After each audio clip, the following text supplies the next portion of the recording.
这个地方是北京最牛的钉子户，叫北顶娘娘庙。当年在这儿发生过几件怪事儿，你们知道吗？就连北京奥运会的主会场鸟巢和水立方，都因为它向北移了100多米。大家看，水立方呢在这个位置，鸟巢呢在那边。其实他们最早的选址啊都在娘娘庙这一块。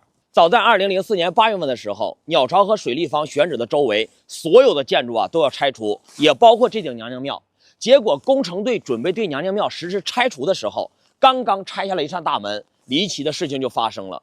顿时间昏天暗地，70多年都没有刮过龙卷风的北京，居然平地刮起了巨大黑色的龙卷风。但是前期没有任何的征兆，把施工现场的沙子啊，包括建筑材料啊，包括围栏板卷起了几10米高，落下的时候砸坏了周围的设备和建筑，把施工现场刮的是乱七八糟。听说啊，当时工人受伤了40几个人。但是非常的奇怪，北顶娘娘庙一点都没有损坏，那真的是毫发无损。当天就停止了拆迁工作。可是紧接着又有奇怪的事情发生了，就在第2天水立方的工地上挖坑的时候，挖出了一个巨大的深坑，里边密密麻麻都是蛇，一团一团的，很多人看着都害怕。施工就立即了停止，而且就在当天晚上，施工现场包括周围全部都停电了，怎么修也没修好，也找不到任何的原因。但是有周围的老百姓看到啊，北顶娘娘庙里边灯火通明，霞光万道，没有任何一个人敢进去看一看。发生了这么多怪事儿，就引起了相关部门的重视，就组织当时的工程师和民族大师进行来研究。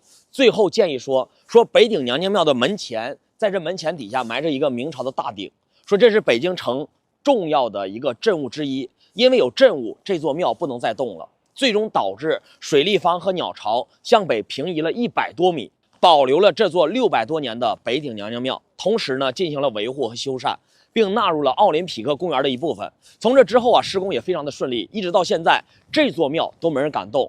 大家来北京旅游参观的时候，都可以来看一看。其实这座庙里边供奉的是碧霞元君，也就是我们每个老百姓所说的叫泰山老奶奶。发生这些事情之后，民俗大师就从泰山请来了一块巨大的石头，放在了这座庙的后边，也叫泰山五行石。